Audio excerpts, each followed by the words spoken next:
La clave oculta con Miquel Figueroa. ¿Alguna vez te has despertado a medianoche y has sentido que estás paralizado, que estás imposibilitado para moverte? Esta curiosa pregunta me la hizo un amigo hace ya unos años. Le dije que a mi hermana le pasaba eso mismo de pequeña, se despertaba y sentía pavor al no poder moverse ni tan siquiera gritar para avisar a alguien. Unos segundos después mi hermana recobraba el control, pero bueno, eran experiencias realmente terribles para ella, tanto que tuvieron que llevarla al médico, pero bueno, no ayudó demasiado porque le dijo simplemente que eran nervios. Bueno, al parecer a mi amigo le pasaba lo mismo y estaba comenzando a preocuparse. Nada, pasó el tiempo, pocas semanas después, otro amigo, que no había estado en esa primera charla, preguntó exactamente lo mismo. A él también le había pasado. Pero él decía tener una posible respuesta. Alguien le había comentado que se trataba del principio de un viaje astral. Nos explicó que, bueno, que por esa razón, por estar fuera de nuestro cuerpo físico, por estar, situados en el astral, pues no podíamos movernos. Claro, yo un viaje astral no lo había oído nunca. Pensé, vaya chorrada. Eso fue, la verdad, sinceramente, lo que pensé aquel día. Pero bueno, poco después tuve que cambiar de opinión. En cuestión de semanas, un tercer amigo también me comentó que experimentaba aquella extraña parálisis del sueño. Vaya coincidencia, 3 personas en poco tiempo. Este tercer amigo, y también el primero de los que he hablado, leyeron sobre el tema, se informaron y descubrieron que todos nos proyectamos astralmente, o eso dice la literatura sobre el tema, mientras dormimos. Todos nos proyectamos mientras dormimos. Y que si te despiertas mientras estás en ese estado y controlas el miedo inicial, en vez de volver al cuerpo físico y poder moverte, lo que haces es poder viajar, moverte en el plano astral. Bueno, y así lo hicieron. Suena muy raro, suena extraño, pero así me lo contaron.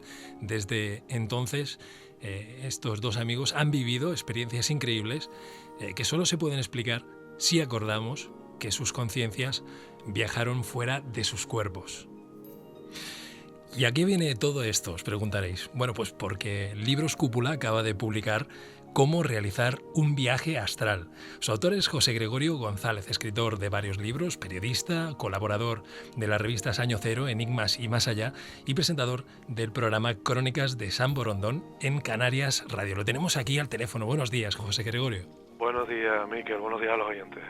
Bien, pues como he explicado en la presentación, es un tema que me interesa muchísimo y que además pues he vivido, no personalmente, yo personalmente no he podido, y mira que a veces lo he intentado. Lo has intentado. Sí, es un tema que claro, al oírlo de mis amigos, pues poco a poco me he ido habituando al hecho de que esto es una posibilidad, algo que existe, que está ahí, pero no lo he vivido.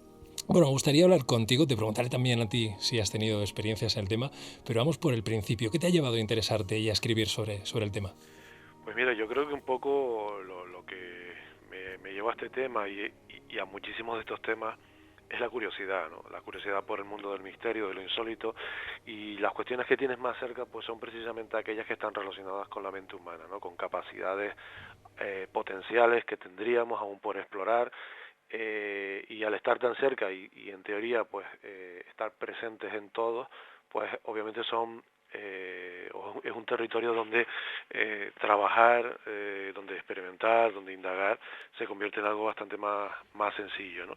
Y por ahí viene, ¿no? Por ahí de lecturas desde la infancia sobre ese tipo de cuestiones, conocer gente que había sido protagonista de experiencias ocasionales o que controlaba ese tipo de habilidad, y de vez en cuando pues someterles algún reto, ¿no? Algunos aceptaban ese reto, otros no, otros lo evitaban, pero de vez en cuando pues durante la juventud pues les proponíamos que intentasen adivinar, intentasen contemplar algún tipo de imagen, alguna palabra escrita en un papel ubicado en un sitio desconocido, pero al que podrían acceder si realmente se estaban proyectando. En fin, digamos que era es un tipo de fenómeno, digamos que aunque sea difícil de controlar a voluntad, y aunque mucha gente dude de su existencia, si partimos del hecho de que existe y de que hay gente que dice poderlo controlar a la voluntad, pues investigarlo, acumular pruebas objetivas, se convierte en algo relativamente sencillo, ¿no? Al menos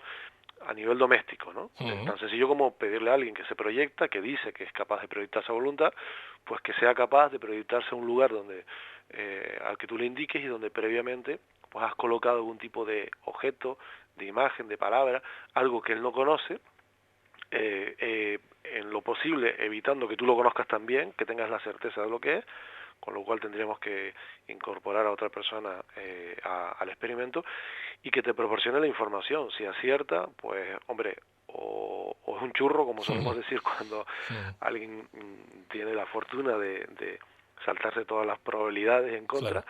o realmente estaríamos ante una evidencia o ante un fenómeno o una respuesta que sugiere que efectivamente esa persona se está proyectando, ¿no? Y Porque de ahí viene, ¿no?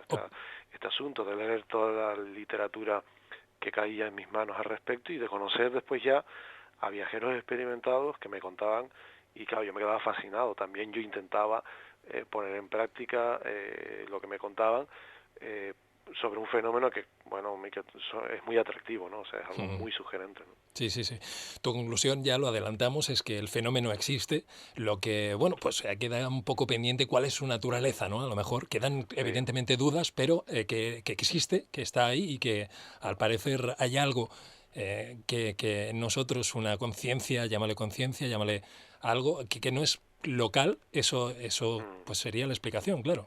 Sí, vamos a ver, el fenómeno existe indiscutiblemente, o sea, no estaríamos hablando de él y la ciencia no se ocuparía de él intentando encontrar una explicación alternativa, es decir, el fenómeno está perfectamente descrito. Aparece reflejado en la mitología, en las cosmogonías religiosas de muchísimas culturas a lo largo del tiempo. Después está descrito en la cultura y en la tradición hermética de diferentes sociedades o escuelas espiritualistas, eh, y después está descrito dentro de la ciencia, de algunas disciplinas, como por ejemplo la psicología, encasillado en la mayoría de las ocasiones como un trastorno, como una patología o como síntomas de algún problema o de alguna disfunción en la percepción, etcétera, etcétera. Es decir, el fenómeno está descrito en esos tres escenarios y en un cuarto, que es la literatura parapsicológica, donde ya se han hecho experimentos intentando acumular evidencias. Por tanto, el fenómeno no podemos dudar de él. Otra cosa muy diferente es si le vamos a hacer caso a las corrientes religiosas que apuntan a que se trata de la parte inmortal del ser humano, alma, espíritu. Si vamos a las corrientes esotéricas, como te decía, y hablamos de un cuerpo astral que es capaz de salir en sueños y volver al cuerpo e interactuar en esos planos astrales, incluso con otro tipo de seres humanos en astral o otro tipo de criatura. Si nos vamos al terreno, como decía antes, de la ciencia más ortodoxa, que solo lo contempla como algún problema neurofisiológico o trastorno, no necesariamente una enfermedad, o hablamos de proyección realmente de la conciencia, de la mente fuera del cuerpo, que es lo que se sugiere en el ámbito de la parapsicología más rigurosa, ¿no?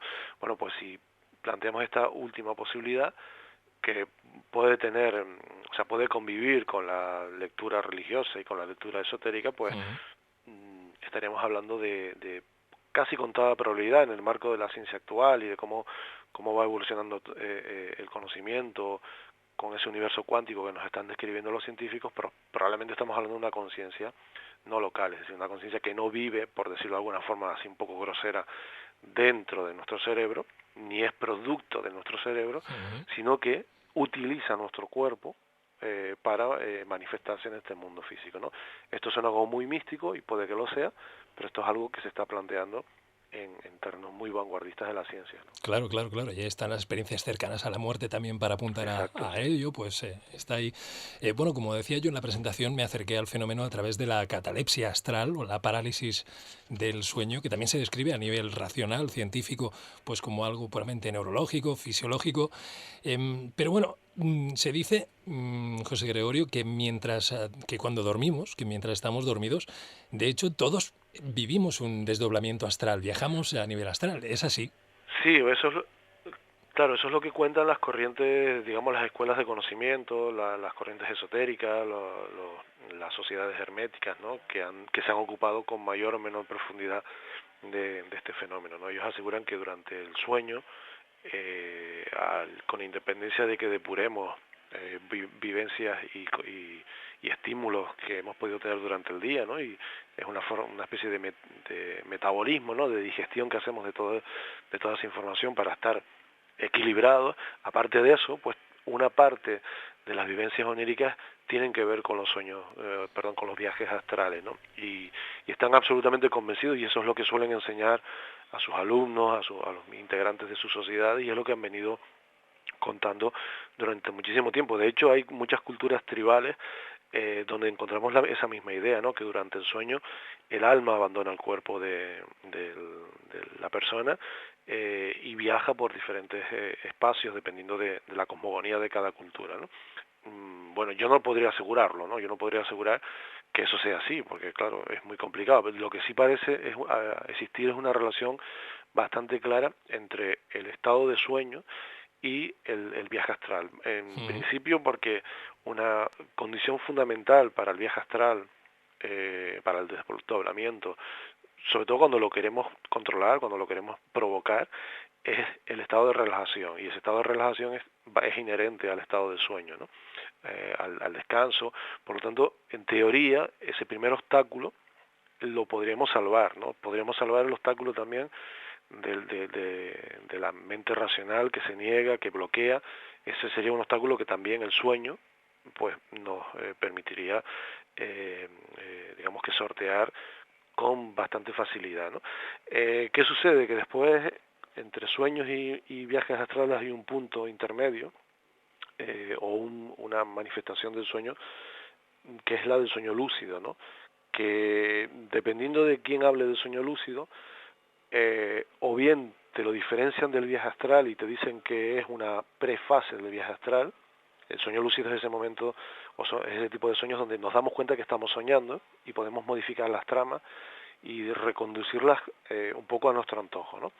Entonces, en función de quién opine al respecto, pues o el viaje astral, perdón, o el sueño lúcido es un pre-viaje astral, es decir, es algo muy cercano al viaje astral y es el camino que te puede llegar a permitir proyectarte a voluntad, o al contrario, es decir, o el sueño lúcido es un viaje astral pleno y por lo tanto estarías directamente dentro de un viaje astral con sus singularidades y moviéndote pues posiblemente en planos de existencia que no son los cotidianos, que no son el ordinario en el que nosotros nos desenvolvemos y en el que sería factible, si nos proyectamos en astral, reunir pruebas físicas o pruebas objetivas con las que poder ponderar un poco el fenómeno, ¿no?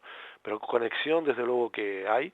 De hecho, una de las técnicas que se proponen es la de un protocolo que pasa por la relajación, por la visualización, dominar estas dos técnicas y después empezar a programarnos para recordar nuestros sueños.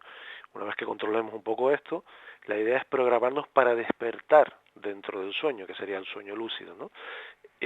Cuando logremos esto y tomemos conciencia ya de que estamos soñando, pues estaríamos en el escenario ideal para intentar encontrar, acumular pruebas en favor de que aquello es más que un sueño y que realmente estamos en un desdoblamiento astral, ¿no?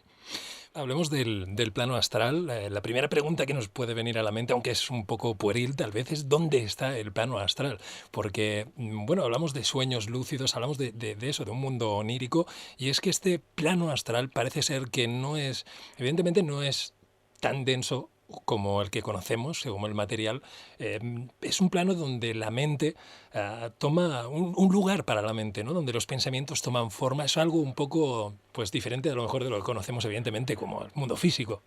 Sí, bueno, aquí evidentemente estamos especulando, ¿no? Es decir, estamos en un territorio donde es muy complicado demostrar pues este tipo de pensamiento, de concepción del universo que nos acompaña hace milenios, es decir, porque esto no es nuevo, ¿no? Esa idea de la existencia de planos sutiles con los que podemos relacionarnos o interactuar, si no cotidianamente, al menos ocasionalmente, es algo que es inherente al pensamiento espiritual y después a las doctrinas religiosas, ¿no? Pues llámalo cielo, llámalo infierno, purgatorio, llámalo pues una dimensión oculta, en fin. Hay quienes intentan encontrar sustento a esas ideas o esos planteamientos, esas deducciones o esas creaciones humanas, porque es difícil saber exactamente de lo que hablamos, pues también en ciencia, en la ciencia de vanguardia, ¿no? En descubrimientos no solo de física cuántica, sino astrofísica, cuando hablan de los multiversos, de dimensiones paralelas, en fin, esto es un lenguaje que ya se utiliza en ciencia, aunque sea complicado de entender y sea mucho más complicado y temerario el trasladarlo a nuestro día a día, ¿no? O sea, este tipo de cosas pueden existir, pero otra cosa es muy diferente es que nosotros podamos acceder y que esto funcione de una forma tan sencilla como nosotros pensamos, ¿no? Ujú. Pero ¿qué nos cuentan del mundo astral? Pues mira, esto tendría que ver con la anatomía sutil del ser humano y con la estructura sutil del propio universo, ¿no? Del cuerpo físico, que sería el más denso y que no deja de ser sino energía concentrada, con un mayor nivel de concentración, pasaríamos al plano astral, a grosso modo, y después pasaríamos a un plano mental. Ese sería otro estado de la materia, y hay quien colocaría un cuarto plano que sería ya el espiritual, ¿no? Ujú. ¿Qué sucede? Que en función de la escuela o del iluminado o del místico que hable de este asunto, pues a lo mejor en el plano astral te coloca 6 o 7 subplanos astrales de diferentes densidades y les pone a cada subplano, como si fuese un gran edificio de pisos, pues le va poniendo un tipo de habitante, un tipo de ser, de entidad característica de mayor o menor densidad, ¿no? Ujú. En lo más alto, en teoría, en lo más sutil, pues estarían los seres angelicales, que sería lo que más cerca estaría de la energía pura y dura, y en la parte baja estaríamos pues los seres humanos encarnados físicamente, ¿no? Claro, ¿cómo podemos verificar esto? Esto es muy complicado. A mí me parece que es todo una descripción, es una metrópolis de lo espiritual demasiado compleja, ¿no? Por eso yo intento simplificar en el libro, ¿no? O sea, lo intento simplificar de una forma pues como muy sencilla, ¿no? Es decir, tenemos un cuerpo físico, eso es incuestionable, Ujú. y en lo que vamos a experimentar es en algo que va más allá del cuerpo físico. Eh, yo no quiero ir más allá, es decir, yo no quiero entrar a especular, porque sería especulación pura y dura, y sería empezar a discutir sobre percepciones místicas, sobre religión, sobre espiritualidad. La realidad a la que nos enfrentamos con el viaje astral es que tenemos un cuerpo físico que se queda tendido o reposando en la habitación, en la cama, en el sofá, o tumbado en medio de una carretera si sucede durante un accidente, y tenemos algo que está fuera, que identificamos como nosotros mismos, en ocasiones hasta el punto de que lo describimos como un doble físico, es decir, como un doble de nuestro cuerpo físico, que contempla desde fuera, que interactúa, que es capaz de guardar memoria de lo que está sucediendo y de percibir cosas que el cuerpo físico, en las circunstancias en las que se encuentra, no puede percibir. Entonces, tenemos dos escenarios muy claros, ¿no? Un cuerpo físico inmóvil, con incapacidad para moverse, para percibir, y algo que está fuera, pero conectado al mismo tiempo con ese cuerpo físico, que identifica su cuerpo físico como propio, que es capaz de hacer todo eso y mucho más, ¿no? De una forma amplificada. Hablamos de un territorio astral en ese momento, yo no lo sé, lo que parece claro es que en la inmensa mayoría de los casos la gente que se proyecta en astral se mueve en este plano físico, es decir, quienes por ejemplo tienen proyecciones astrales en procesos de experiencias cercanas a la muerte y se ven a sí mismos, Ujú. lo que describen en la mayoría de las ocasiones en la fase inicial donde se proyectan son cosas relacionadas con este mundo, pues el entorno médico, el entorno familiar, que en ese momento, o el entorno, pues, si es un accidente, como decía antes, pues lo que está sucediendo alrededor, ¿no? Eso pertenece a este mundo. Después ya hay una segunda fase, o tercera, donde la experiencia cercana a la muerte evoluciona y adquiere otro tipo de matices, y hay encuentros con personas fallecidas o con seres que se identifican como espirituales, y si seguimos avanzando, pues podemos entrar en el famoso túnel o en esa superficie al final de la cual hay una luz que se supone que ya es un paso más allá, ¿no? Pero en la fase inicial, que caracteriza a la inmensa mayoría de las experiencias cercanas a la muerte, que es ese desdoblamiento, la experiencia se desarrolla en este mundo. Y en quienes dominan el viaje astral, por regla general, las experiencias, el viajar, voy a ir a tal sitio, suele ser también en este plano físico. Hay casos muy notables que se salen de lo cotidiano, que se salen de lo que la gente cuando se inicia en este fenómeno pues experimenta y busca experimentar, de gente que dice que viaja a otras dimensiones, que viaja a planos astrales, o incluso casos donde salen incluso hasta de este planeta o entran dentro de, acompañan a almas de los difuntos, en fin, pero son experiencias más excepcionales, ligadas a personas que después acumulan también una casuística y una dimensión espiritual mucho más amplia, o por lo menos eso es lo que nos cuentan, ¿no? Bueno, ¿y el cuerpo astral podría interactuar con el mundo físico? Bueno, da la sensación de que sí, Sí. Da la sensación de que ocasionalmente puede interactuar, aunque con ciertas limitaciones. Por ejemplo, el tema de táctil es algo muy complicado. Algunos viajeros del astral experimentados aseguran que, por ejemplo, tocar cosas, coger cosas, es algo muy difícil, pero que pueden llegar con un gran esfuerzo y con una gran concentración, pueden llegar a conseguirlo. Lo que pasa es que, por lo visto, la inversión de energía, de tiempo, en conseguir ese objetivo, pues no es en absoluto, no compensa en absoluto.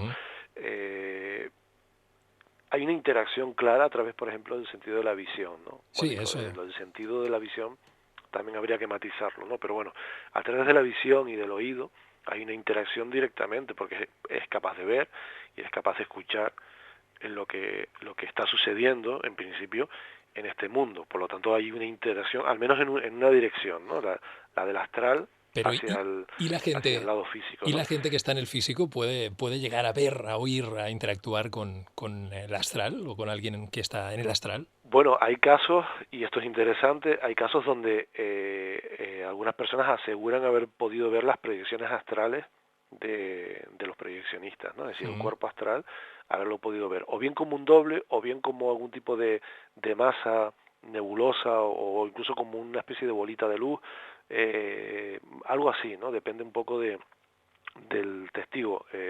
Hablamos de casos previamente pactados donde el proyeccionista le dice a una determinada persona que se va a proyectar a su casa o al lugar de trabajo para intentar corroborar el experimento, y que ahí podríamos hablar de sugestión, podríamos hablar de que la persona, el receptor, pues está condicionado, ¿no? por la expectativa.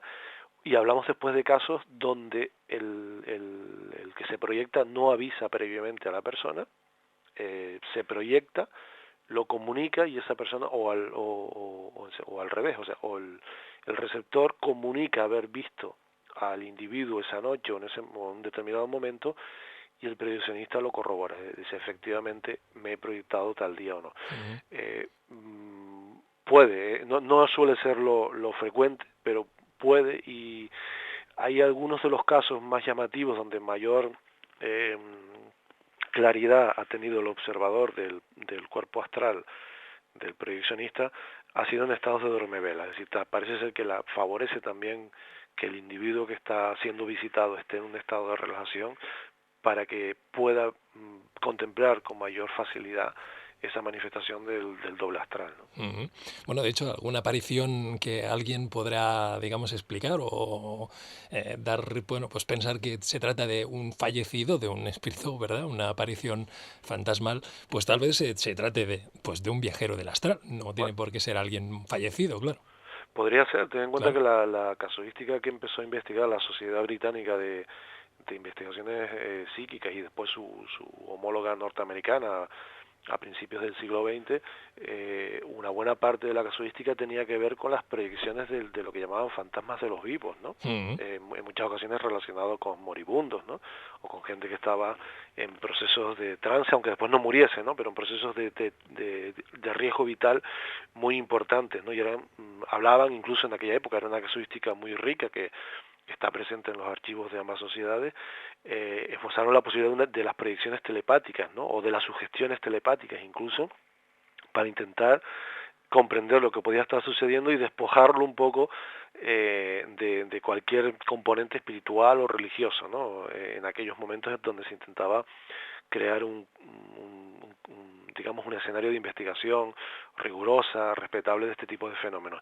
Y hablaban de eso, ¿no? Se hablaba en muchas ocasiones de esas, incluso en situaciones de hipnosis se invitaba al sujeto hipnotizado a que se proyectara también, y a veces era visto por terceros, o sentían, terceras personas sentían los efectos de aquel individuo que en estado de hipnosis se había proyectado, ¿no?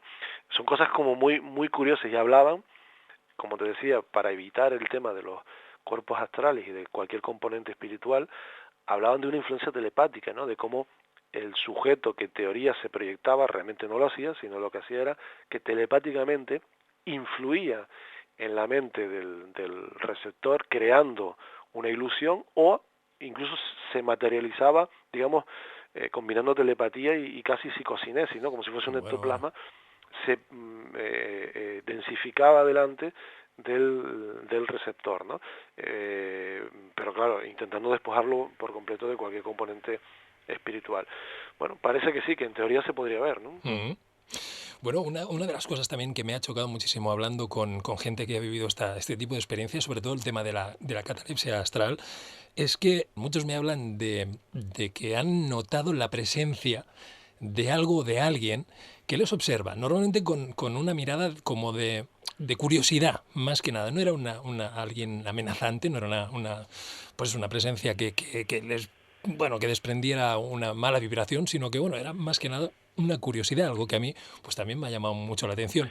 Y es que el astral parece ser que bueno, que está, no sé si decir lleno, pero hay habitantes en el astral, ¿no? Hay alguien ahí. Sí, vamos a ver, potencialmente si tú te proyectas en astral, en teoría te tendrías que encontrar o tener cierta facilidad para encontrarte con otras Con personas que otras se personas, proyectan, claro. tanto voluntariamente como durante el sueño, ¿no? En principio digamos que eso Ujú. tiene cierta lógica, ¿no? Y partiendo de esa premisa y profundizando un poco más y tomando en consideración lo que dicen, bueno, pues todo este grupo de psíquicos, de místicos, de iluminados que han hablado con mayor profundidad del astral y de sus propias experiencias, ellos aseguran que sí, que te puedes encontrar con seres, desde personas fallecidas, por ejemplo, a otros individuos que se están proyectando, entidades de tipo energético, débico, seres elementales de la naturaleza, incluso elementos tan exóticos como cascarones energéticos, es decir, formas de energía que en su momento estuvieron o formaron parte de un ser humano, pero que después han quedado ahí como si fuesen las pieles de una serpiente que va mudando, ¿no? Es decir, ellos dicen que te puedes encontrar con todo esto. A mí me parece muy interesante, por ejemplo, lo que contaba Robert Moore acerca de sus experiencias de viaje astral, y cómo a veces se encontró, por ejemplo, en algunos viajes astrales, notaba como que tenía una especie como de larvas pegadas de seres que se le agarraban a la espalda, es que no encuentro un símil, ¿no? Pero era una especie como de sanguijuelas, ¿no? Por decirlo de alguna forma, Sí, aunque suena como muy grosero y suena como muy inquietante, ¿no? Pero bueno, inquietante, que se sí. las quitaba él de encima, ¿no? Y que él entendía, o entiendes un poco de sus relatos, que, que eran como que se adherían energéticamente durante ese tipo de proyecciones sin que pudieses hacer nada en principio para evitarlo. Y después se encontró, y lo cuenta en sus libros, con individuos que lo observaban, algunos en ocasiones de forma muy severa, sin intervenir en sus viajes astrales, sin decir nada, pero con una mirada recriminante, ¿no? Como preguntándole con la mirada qué haces aquí, ¿Qué haces ¿no? aquí? O algo así. Y Sí. después casos contrarios, ¿no? Donde se encontró con individuos que le transmitían casi como la bienvenida, que le acogían, que le protegían, y cosas muy curiosas como por ejemplo encontrarse con individuos, personas femeninas que él identificaba como femeninas, con las que tenía relaciones sexuales, pero no al uso, no relaciones sexuales como las que podemos imaginarnos, sino un tipo de sexualidad un tanto peculiar a nivel energético que él describe también en sus trabajos, ¿no? Por lo tanto, lo que puedes vivir en el astral parece que es bastante diverso, ¿no? Y que depende un poco del individuo, ¿no?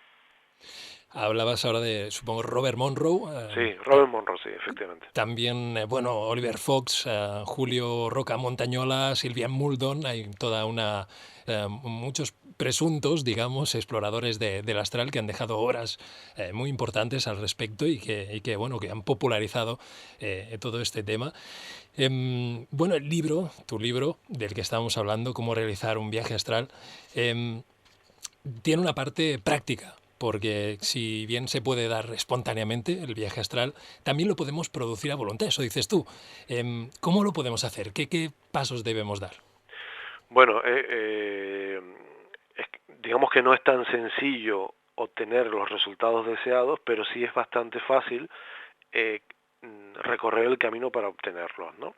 Y esto es muy fácil de comprender. El primer paso es querer hacerlo, obviamente. O sea, tenemos que tener realmente una curiosidad o un interés de mayor o menor profundidad, eso depende de cada persona, Y un poco pero tener un interés, ¿no? y Una valentía, voluntad, ¿no? porque va a ser necesario a la hora de persistir, ¿no? De persistir y de resistir los posibles fracasos iniciales con los que nos podamos encontrar. Por lo tanto, la actitud como punto de partida, si somos personas que nos dispersamos con facilidad, que saltamos de un tema a otro y que nos cuesta concentrarnos y focalizar nuestras energías en la consecución de algún objetivo, pues mira, casi mejor que lo dejamos para otro momento, porque si no nos vamos a desilusionar y probablemente eso va a añadir un obstáculo más al objetivo, ¿no?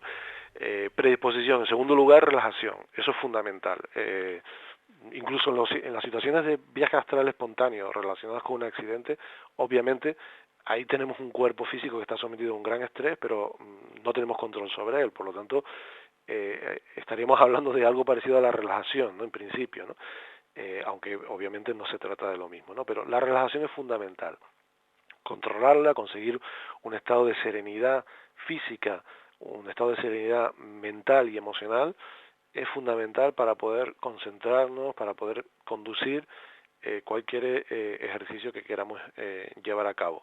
A través de la relajación podemos controlar muy bien el tema físico, pero también necesitamos emprender esta aventura en un momento en el que nuestra vida, pues digamos, sea relativamente estable a nivel emocional y a nivel mental, porque lo más complicado cuando hacemos una relajación o cuando meditamos, por ejemplo, es acallar nuestra mente, ¿no? Acallar nuestra mente y despojar nuestra mente de pensamientos que nos pueden ir acudiendo, pues que pueden tener que ver con lo cotidiano o con algún problema que nos esté afectando. Por lo tanto, predisposición, relajación, a ser posible en momentos de nuestra vida donde no tengamos un nivel de preocupación excesivo y podamos conseguir una relajación pues con relativa facilidad. El tercer paso sería la visualización. Es importante visualizar, es importante ser capaces de cerrar los ojos y ver nuestro cuerpo y por ejemplo, contemplar cómo nos envuelve algún tipo de luz particular, cómo podemos ir visualizando parte de nuestro cuerpo y este se va relajando. Si pensamos en una manzana, ser capaces de ver una manzana, ¿no? Es decir, intentar tener muy claro esto porque los proyeccionistas hablan bastante de la necesidad de ver en el astral, ¿no? De poder discernir lo que está sucediendo, ¿no?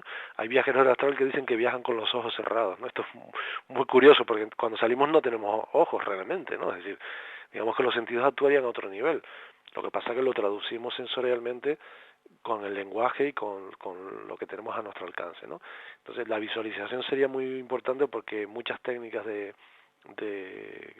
o algunas de las técnicas que se practican para el viaje astral pasan también por imaginar, es decir, por visualizar cómo nos vamos desprendiendo de nuestro cuerpo físico, cómo se va como si un doble, o si no lo llegamos a ver como un doble, pues una especie de materia sutil, nebulosa, se va desprendiendo, vaporosa, se va desprendiendo de nuestro cuerpo físico y se va elevando, ¿no? Y esto hay que visualizarlo en principio, ¿no? Por lo tanto, ese factor es bastante fundamental, y controlando eso y llevando a cabo las técnicas que por lo general, Miguel, son casi todas coinciden en relajarnos, casi todas coinciden en ir imaginando, visualizando cómo vamos saliendo hasta que finalmente lo conseguimos, ¿no? ¿Y cómo saber si lo estamos consiguiendo? ¿Cómo saber si estamos en el buen camino? Pues hay una serie de síntomas, ¿no? Hablabas de la parálisis antes, de la catalepsia. Hay otro síntoma muy característico, que es el del zumbido, la Sí, aceleración que podemos sí, sí, empezar a sí. sentir en nuestro cuerpo. Cuando empezamos a sentir este tipo de cuestiones, la parálisis o la aceleración, es muy importante, muy crucial mantener la calma, porque el Claro. miedo es un obstáculo bastante complicado de superar, pero una vez superado, no vuelve, el miedo no vuelve, y vivimos con mayor plenitud el día a día, y salir en el astral o tener este tipo de experiencia se convierte en algo muy sencillo. Entonces, en el momento de la aceleración, hay que guardar la calma, porque notas como que el corazón se te puede llegar a salir, tu cuerpo vibra, no te puedes mover, y por lo tanto eso genera una ansiedad que tenemos que mantener bajo control, porque el siguiente paso probablemente va a ser vernos automáticamente fuera de nuestro cuerpo físico, ¿no? Poca gente en sus primeras experiencias describe un proceso de proyección astral que incluya una conciencia de todo el proceso, es decir, no hay en la mayoría de los casos, cuando se da la catalepsia y se da la aceleración, no hay una conciencia de que poco a poco te vayas deslizando, te Sí. vayas desprendiendo de tu cuerpo, sino que en la mayoría de las ocasiones automáticamente te ves fuera.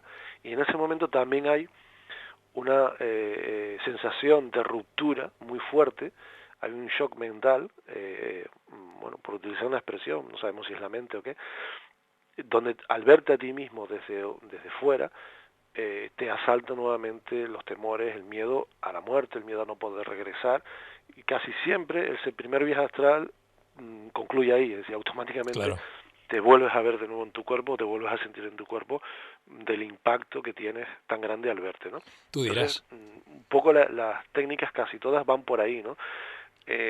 Podemos introducir otro factor, si los oyentes quieren ponerlo en práctica, que es el de recordar los sueños, ¿no? El de trabajar la memoria de los sueños, por la mañana o al despertarnos tener al lado pues una grabadora, o si somos de la vieja escuela, pues un cuaderno en el que anotar nuestros sueños, para ir tomando cada vez más conciencia de todo ese contenido onírico, y poder identificar dentro del contenido onírico los viajes astrales incontrolados que hayamos podido tener.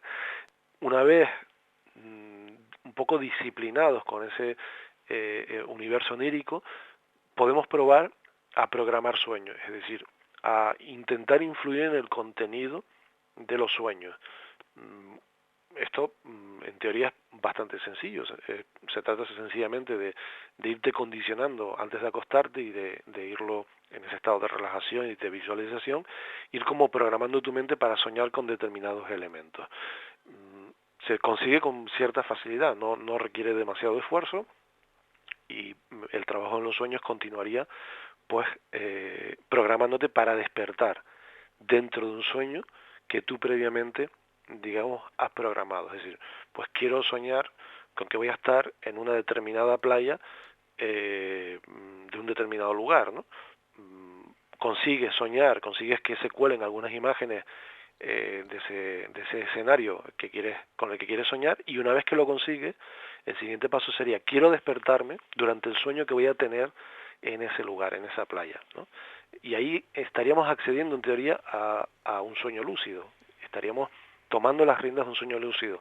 A partir de ahí, si lo controlamos con cierta facilidad, si no nos complica demasiado la experimentación, podremos intentar ya dar el paso de verificar si aquello es más que un sueño lúcido que se queda ahí, o si realmente podemos objetivar lo que está sucediendo durante esa vivencia onírica. Mm.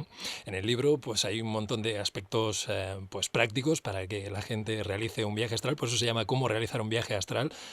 Tenemos técnicas pues de esta gente que comentábamos antes, estos exploradores del Sí, astral tan conocidos, ¿verdad? Y bueno, yo al principio comentaba que no había conseguido, que no he conseguido prosperar en un viaje astral. Lo que sí que he vivido es la famosa vibración y el zumbido del que hablabas, del que también me habían hablado tanto anteriormente.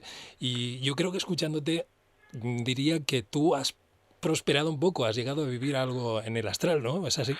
sí, bueno, yo tengo una experiencia personal en ese sentido bastante peculiar porque hace muchos años cuando me atrapó el fenómeno y estaba además en contacto con gente que aseguraba vivirlo a diario y de vez en cuando pues alguno de ellos accedía a algunos de mis experimentos caseros y los resultados pues eran sugerentes, pues en aquella época me decidí a disciplinarme y a practicarlo yo, ¿no? A intentar conseguir eso que otros con bastante más facilidad que yo pues parecían dominar. Me apliqué a estas técnicas de relajación, de visualización y me creé una especie de método propio que yo lo llamé de la cuenta atrás. Tampoco tiene nada excepcional, era como una especie de, para que los oyentes hagan una imagen, ¿no? Una fotografía, era una especie de lanzamiento espacial, ¿no? Como un cohete que hay una cuenta atrás y empiezas en 10 y cuando llegas a cero despega. Pues algo parecido, pero lo que yo buscaba era la proyección astral. Yo me relajaba, fui condicionándome a que con esa cuenta atrás, en estado de profunda relajación, a medida que fuese descontando me iba a ir separando y al llegar a cero ya estaría fuera de mi cuerpo físico y me fui entrenando durante bastante tiempo. Nunca llegaba a cero, iba pautando para intentar lograr el mayor nivel de relajación y de concentración y el menor ruido posible, ¿no? A nivel de interferencias de pensamientos, en fin. Y lo iba pautando, pues empecé llegando hasta 7 en la cuenta atrás, a 5 a 3 a 2 y por último me quedaba en 1, ¿no? Y se dio la circunstancia que en aquella época, cuando yo estaba en pleno proceso, pues en una ocasión, en un encuentro de amigos trivial, que nada tenía que ver con este tipo de cuestiones, un encuentro, celebrábamos, creo recordar, un cumpleaños, algún tipo de celebración de tarde con unos amigos, en una cafetería hay un momento determinado de aquella reunión amistosa y distendida, donde se inicia una cuenta atrás, es decir, donde empezamos todos a corear un 10 9 8 7 pero tenía que ver creo con unas hamburguesas que se estaba comiendo alguien, ¿no? Es una cosa como Sí, muy cómica, ¿no? Pero sí, bueno, sí, sí. es que es así, así es como sucedió, ¿no? Y cuando coreábamos todos, metidos en esa escena, ¿no? Cada uno celebrándolo y viviendo aquello, y yo ausente por completo, o sea, yo no tenía en mente nada de lo que había estado practicando en el terreno de la proyección astral, cuando en la cuenta atrás llegamos a cero, o sea, cuando yo también, que iba contando 9 8 pues te puedes imaginar en ese tono lúdico y festivo, cuando llegamos a cero, en ese momento noto como que soy absorbido por tengo una sensación como de que alguien con eh, como una jeringuilla, por ejemplo, ¿no? Podría ser Sí. un buen ejemplo, me succiona hacia arriba y esto debió durar décimas de segundo, fue todo como muy deprisa, ¿no? Y muy vertiginoso, ¿no? Pero noto como en mi campo de visión va ascendiendo y hay un momento en el que llego a ver la escena pues a una distancia por encima del nivel en el que me encontraba sentado en ese momento bastante considerable, ¿no? Pues yo puedo haber salido en ese momento 1 metro, no lo sé, una cosa así, como si fuese un chicle, me sentí estirado hacia arriba, viendo levemente la escena. Yo no recuerdo haberme visto a mí, es decir, desde la perspectiva lo que veía era al resto, la mesa, es decir, el escenario donde se estaba desenvolviendo el asunto, pero fue todo muy fugaz, muy rápido, porque inmediatamente aquello me impactó, hubo una reacción de ¿qué ha pasado?, ¿no?, de desconcierto, de temor, y en ese momento caí como un peso muerto inmediatamente y di un respingo en la silla del que nadie se percató porque todo el mundo estaba con su propia fiesta y su propia dinámica y no fue algo que pudiese llamar la atención al resto. Recuerdo quedarme muy acelerado, eh, y llevarme un ratito el poderme recomponer, ¿no? Y pensar qué diablos había pasado, ¿no? Es decir, qué había sucedido en ese momento, bueno, para que yo hubiese vivido aquello sin haberlo buscado, claro. Fríamente después me di cuenta, ¿no? Es decir, yo me había programado, es decir, claro, había estado trabajándome y digamos que saltó el piloto automático, por decirlo de alguna forma, ¿no? Vaya momento para sí, proyectarse. Un momento sinceramente peculiar. A mí me condicionó bastante después porque digamos que me impactó. No era una cuestión ya de miedo, sino de precaución, de decir, claro. bueno, Las cuentas atrás en un coche, por ejemplo, no pueden claro, ser es que demasiado buenas, claro. Claro, es que conduciendo o haciendo... claro. Si esta situación se hubiese dado en otras circunstancias, claro, eso después ya te condiciona para tomarte con más calma y sobre todo para ser más precavido, ¿no? En ciertas cosas, ¿no? Uh-huh. Bueno, pues un placer, de verdad, hablar de estos temas, hablar de este tema contigo, José Gregorio. Un placer haber leído este libro, Cómo realizar un viaje astral, por el cual te felicito, porque bueno, es muy fácil de entender, además es un compendio de todo lo que de todo, bueno, de las cosas más importantes de las que se han hablado, de lo que se dice sobre los viajes astrales, una posibilidad que está ahí, algo que probablemente es muy natural, que está, digamos, en el espectro de lo humano, aunque lo tengamos adormilado, aunque lo tengamos un poco apartado y se tenga hoy en día pues por algo inexistente, una tontería como lo creía yo, y bueno, que está ahí, que no hay que tenerle miedo, y bueno, nada, un abrazo muy grande y muchas gracias. Gracias por la invitación, y yo lo que invito a la gente es a que si pueden, que investiguen, que experimenten. Claro. Y que saquen ellos sus propias conclusiones, ¿no? Hay un fenómeno que está ahí, es ponderable, que está sujeto a posibles interpretaciones, pero que afortunadamente está al alcance, es decir, con disciplina, sobre todo, con voluntad de sobreponernos al hipotético fracaso que pueda surgir si no lo logramos a la primera. Hay gente que sí lo consigue, y es un fenómeno que, por encima de lo exótico, lo pintoresco que pueda resultar, nos está hablando de algo trascendente, nos está hablando de que somos algo más que un cuerpo físico, y eso creo que es bastante importante, ¿no? Pero digamos que esa conclusión es la que uno saca cuando profundiza en el fenómeno, cuando conoce los vericuetos y los entresijos, ¿no? Y eso hace que, para mucha gente que lo ha experimentado, el viaje astral sea un proceso de transformación que mejora sus vidas. Claro, como la experiencia cercana a la muerte, de la que también comentábamos, todo esto que apunta a que, como dices, somos algo más que un cuerpo físico. Pues lo dicho, José Gregorio, un abrazo muy grande, muchas gracias. Un fuerte abrazo, gracias.